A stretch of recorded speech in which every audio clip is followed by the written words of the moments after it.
Ever found yourself not knowing what to say next in a conversation, and you end up with long, awkward silences? Today I will be teaching you 4 extremely powerful topics that will allow you to build rapport with just about anyone. An easy way to remember these 4 topics is through an acronym called FORD. The first topic is F. The F stands for family. Everyone has some sort of family.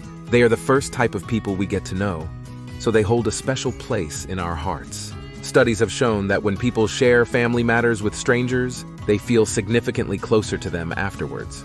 Now, the main problem with speaking about family is that sometimes it can come off very strong if you ask someone about their family up front. What you need to do instead is branch the conversation in a way that the topic of family naturally pops up.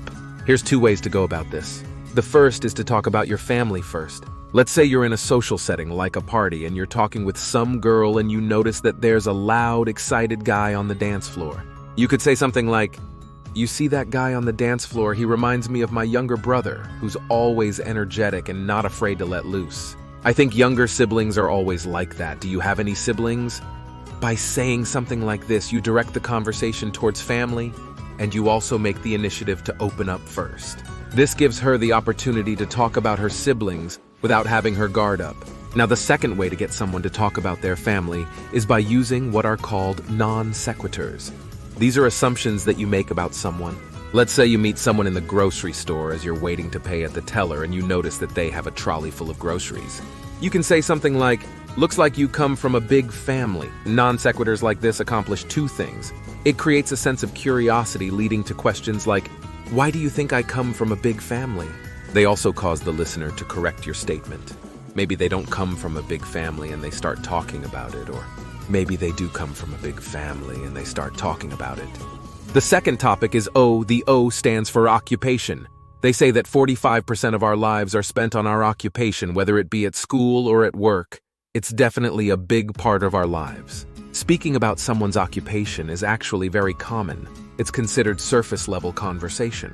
The key to speaking about occupation is not to dwell on these surface-level questions and instead quickly jump into deeper-level conversations. For instance, let's say you're on a date and you ask her, "What do you do for a living?" And she says, "I'm a school teacher." A lot of people make the mistake of saying, "Okay, which school do you teach at? What grade do you teach?" When you ask question upon question, you enter what is called interview mode, and it's very uncomfortable for the listener. What you want to do instead is add a comment before asking another question. For example, let's say she says, "Oh, I'm a teacher." You could say something like, "Teaching sounds like such a fulfilling profession. What inspired you to pursue a career in education?"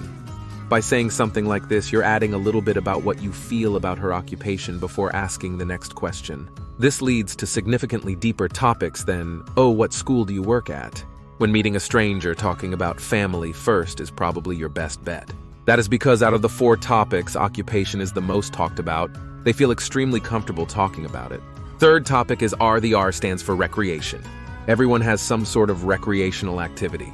It could be an interest or a hobby. Sometimes it could be something that they are very passionate about. Similar to occupation, you might want to ask surface-level questions whilst adding comments in between. An easy way of leading a conversation into talking about recreation is by simply asking, "What do you like to do?" I know it's cliché, but it works very well. Recreation can be a little harder to talk about than occupation, because oftentimes you'll meet someone who likes doing something you know nothing about. Don't worry, because in these cases, all you have to do is approach the conversation with the following mentality. Why is this activity so exciting to him or her? Let's say, for example, you meet someone who tells you they like photography. You could say something like, "Oh, I always thought photography is cool. Why do you like it so much?" Questions like these really make the other person feel like they're being listened to. They also allow the other person to dive really deep and explain to you why they love this recreational activity as much as they do.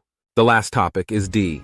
The D stands for dream, which without a doubt is the most powerful topic you can talk to someone about. Everyone has a dream that they are pursuing or wish they could be pursuing. This topic is especially powerful nowadays because the average person does not get to pursue their dreams. Oftentimes, it's because there is very little support found in our society. Most people are told to just pursue conventional jobs by everyone around them, including family and friends. So if you step in and show them that you are supportive of their dreams, they begin to think very fondly of you. Dreams are oftentimes the hardest things to get people to open up about. And this is why it is the last of the 4 topics you can bring up with someone.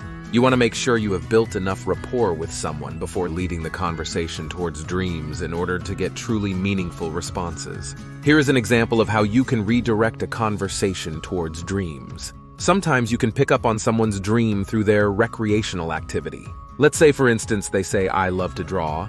You could say, "Oh wow, that's very cool. Have you ever thought of being an artist for a living?" Another example is you could ask them, "What is one thing you would like to do before you die?" Please like the video and subscribe to the channel to get more videos like this. From Psychology of Prosperity, see you on the next one.